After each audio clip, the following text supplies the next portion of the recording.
and thanks for tuning in. Welcome back to another video. So we're back with the match preview of our up-and-coming game at Ewood Park against Blackburn Rovers on Wednesday night. So following on from our fantastic 3-1 win at QPR at the weekend, we now head to Blackburn to face Tony Mowbray's former side. Again, I sound like a broken record, but every game in this league is a tough game no matter who you're playing, and this is going to be no different. But some little useless bits of information, if you like, so some links between Blackburn and Sunderland. If you didn't know, some of our older fans might remember this one, but Blackburn were actually managed by Bobby Saxton in between 1981 and 1986. They were also managed by Sam Allardyce between, what was the years, 2008 and 2010.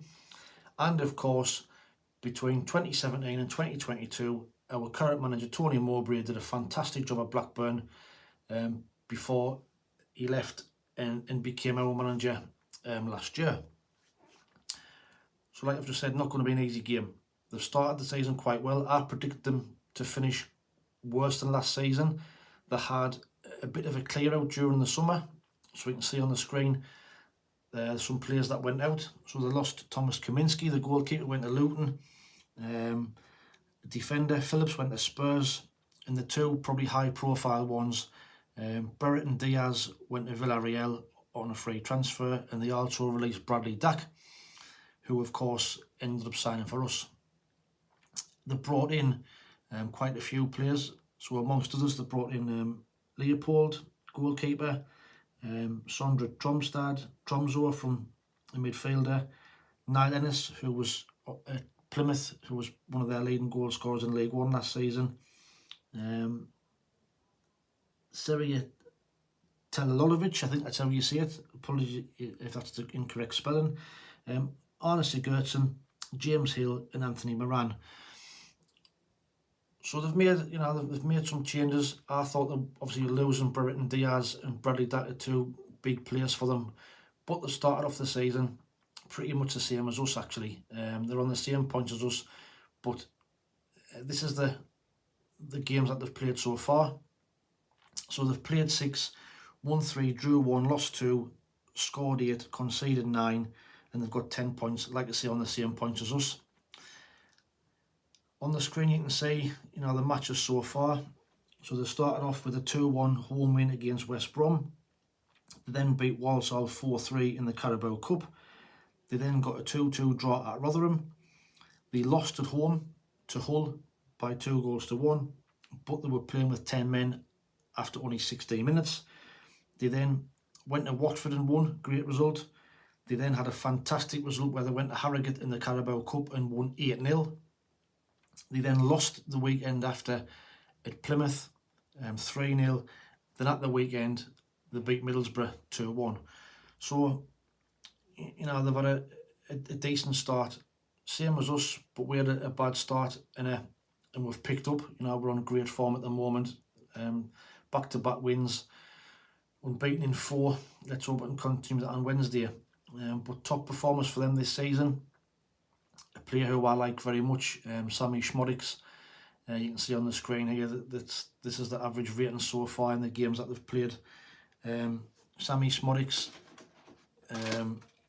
Ryan Hedges, Adam Wharton and Sam Gallagher. Schmodics has got 4 goals, Hedges has got 1, Adam Wharton's got 1, and Adam Wharton is a player who I know Tony Mowbray is very fond of, shall we say. He was praising him after his press conference on the match on Saturday, saying he's going to play in the Premier League one day, so he'll be a one to watch out. But Schmodics, I like, he gets on the ball, he gets forward, and he's going to be a danger man, so we need to try and keep him quiet. But if we play our game, I fancy us to go down there and get a result really. From our point of view, yes, we know Serkin's not going to be available, so I'm guessing Huggins will continue. And from what Tony Mowbray was saying after the press conference, after the game on Saturday, is Abdullah Bar will probably continue. He said Roberts had to be kind of patient to get back in the side.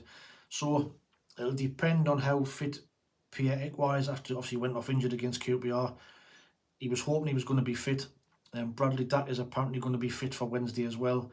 and hopefully Nazari Rusian will be fit as well. His work permit will be through.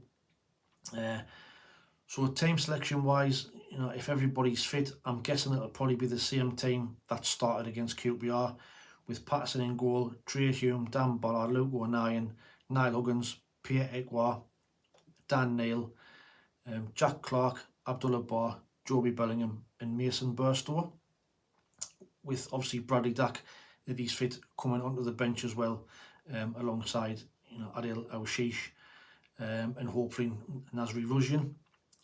That's my prediction for the team. Like I say, we don't know. It'll all depend on how the fitness and how them injuries pan out from Saturday. But score prediction wise, I'm going to go for another 2-1. I just think if we play our game, we'll be too strong for them.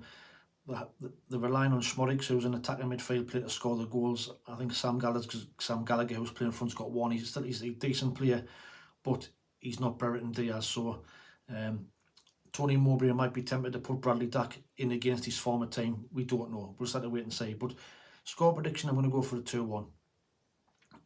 Now that kind of moves on to score predictions, onto the shirt competition. So, congratulations to Yorkshire Mackem and Banks and Bell, who correctly predicted a 3-1 win against QPR. So that gets them 3 points each. Also, 2 points each go to Bristolian Mackem, Kip Vera, David Williams and Kenneth Allen, who also predicted a win, and they get 2 points each. But overall in the shirt competition, I've got the scores here. So at this moment in time, Yorkshire Mackem is on 7 points, Kip Vera is on 6 points, Bristolian Mackem is on 6 points, David Williams is on 6 points, Kenneth Allen 4 points, David Maynell 4 points, Banks and Bell 3 points, David Edwards, Robin Hood and David Joblin all with 2 points each. So don't forget, your score predictions must go in this video to count for the competition and for a chance to win that shirt at the end of the season. So don't forget, get your score predictions on here and I'll add them to the spreadsheet for Wednesday's game. Just a few little bits to tidy up as well. Just hit 1,000 subscribers. Absolutely buzzing. I was planning for that for the end of the year, but the last 4 or 5 days the channel's absolutely gone berserk. It's took off. So thank you very much to everybody who subscribed, everybody who watches. If you haven't already and you're new to the channel, please just drop a subscription if you've enjoyed the video, and it'll greatly appreciated. But like I say, I couldn't be happier. Never ever thought I would get this many subscribers when I first started just over a year ago. So please drop a subscribe and watch out for the up and coming content. Hit the notification bell, and whenever there's a new video you'll get a notification. But like I say, submit your predictions. Hopefully we can go down there and get another win on Wednesday, keep this good run going, and possibly get into the playoff position. But until the next one, thanks for watching, take it easy, stay safe, and we'll speak soon. Ta-ra.